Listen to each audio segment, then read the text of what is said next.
Hello guys, this is MC the Miniature Surgeon here, real life surgeon with a passion for all things Warhammer, and in this video I'm going to show you 2 secret tricks I use to crank out some awesome lava bases whether you're pressed for time or creating a pedestal for your characters. For this example I'll be painting a lava base, but you can adapt to any scheme of your liking. If you found out a thing or two that you didn't already know, maybe drop us a like or even subscribe. And with that out of the way, let's go.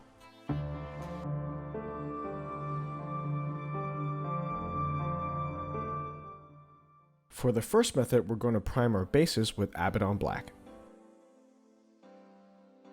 Then we're going to base coat the entirety of the surface with Khorne Red. Then before the Khorne Red is dry, smear on some diluted Mephiston Red, leaving small patches of Khorne Red untouched. Then we're going to do the exact same, but now with Evil Sun Scarlet. Now we're actually going to let this layer dry since those colors will be representing cooling lava. Once the colors are set, we're going to go onto it with Troll Slayer Orange and layer it onto areas where the Evil Sun Scarlet is most concentrated in. Then before the Troll Slayer Orange is dry, we're going to layer on streaks of Yriel Yellow to represent the hottest areas.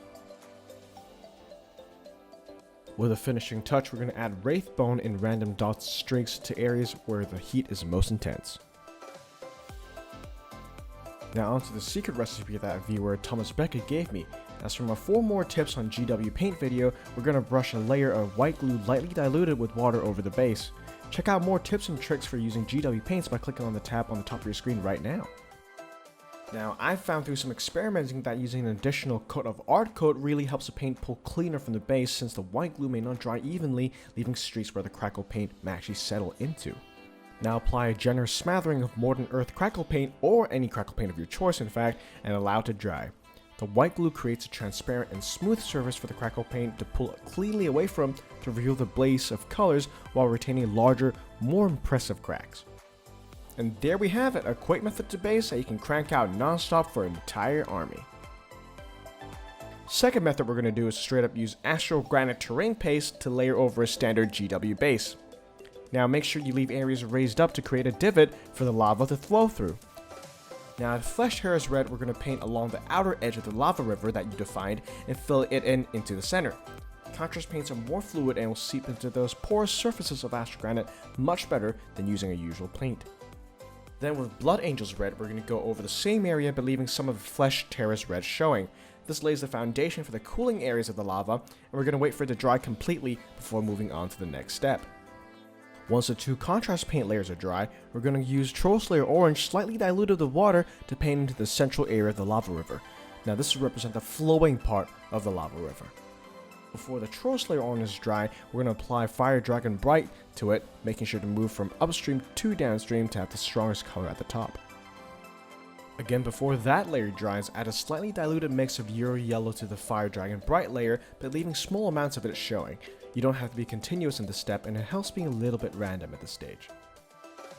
Last step now is to add small thin lines of Wraith Bone to represent areas of the most intense heat. Optional step, if you so wish, is to glaze the orange and yellow portion of the lava river with Ard'coat to simulate glowing lava. Important things to keep in mind. I use the red rain sheet for illustration purposes, but you can easily pick another color and line up 4 to 5 shades of that color to create the exact same effect. A blue effect will create an awesome eldritch lightning effect, while green will create an ominous glow fit for a Necron Tomb world. The second thing is to remember to pick a contrasting color for terrain paste that will help the underlying color pop rather than just drown it out. Bored or losing focus while painting?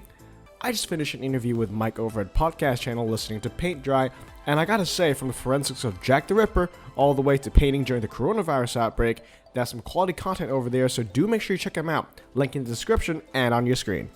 And that is it for today, guys. Thank you so much for joining in. If you found out something that you didn't already know, maybe drop us a like or even subscribe. If you think there's a tip that I missed, go ahead and leave it in the comment section below, and maybe I can try it out in my next video. Guys, this is MC the Miniature Surgeon, signing out.